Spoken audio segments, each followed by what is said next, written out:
আজকের স্ন্যাক্সটি হলো পটেটো ক্রয়েসেন্ট। এটা বাইরে থেকে ক্রিস্পি আর ভেতরটা নরম নরম আলুর পুর। দুটো বিট ছোট ছোট করে কেটে তাতে কাঁচা লঙ্কা, আদা, লবণ অল্প পানি দিয়ে পেস্ট করে ছেঁকে রসটা বার করে নিলাম। এখানে নিয়েছি 2 চামচ ময়দা, অল্প চালের গুঁড়ো, কালো জিরে, লবণ আর সাদা তেল দিয়ে ভালোভাবে মাখিয়ে বিটের যে রসটা বার করেছিলাম সেটা দিয়ে ময়দাটা মাখিয়ে রেখে দেবো। তারপর সিদ্ধ করা আলুতে দিয়ে দেবো লবণ, হলুদ, একটু ধনে গুঁড়ো, জিরে গুঁড়ো, কাঁচা লঙ্কা, পেঁয়াজ দিয়ে আলুটা ছেনে নেব। ওপরে অল্প ময়দা শুধু দিয়ে দিয়েছি।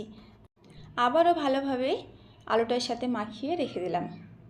এবার যে ময়দাটা রেস্টে রেখেছিলাম ওটা রুটি বেলার মতো বেলে মাঝখানে একটা ছোট বাটি হোক বা ছোট গ্লাস হোক রেখে দিয়ে চারপাশে যে আলুটা তৈরি করে রেখেছিলাম, মাখিয়ে রেখেছিলাম, ওটা দিয়ে চাকুর হেল্প নিয়ে এইভাবে ছোট ছোট পিস করে নেব।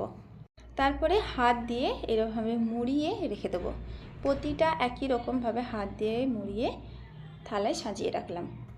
তারপর কড়াতে তেল দিয়ে মিডিয়াম ফ্লেমে বা হাই ফ্লেমে তেলটা গরম হয়ে যাবে। তারপর এগুলো দিয়ে একদম লো ফ্লেমে ভেজে তুলে নেব। লো ফ্লেমে ভাজলে এটা খুব ভালো ক্রিস্পি হবে। সাউন্ড শুনে বুঝতে পারছেন কতটা ক্রিস্পি তৈরি হয়েছে। সবাই ভালো থাকবেন, দেখা হচ্ছে পরের রেসিপিতে।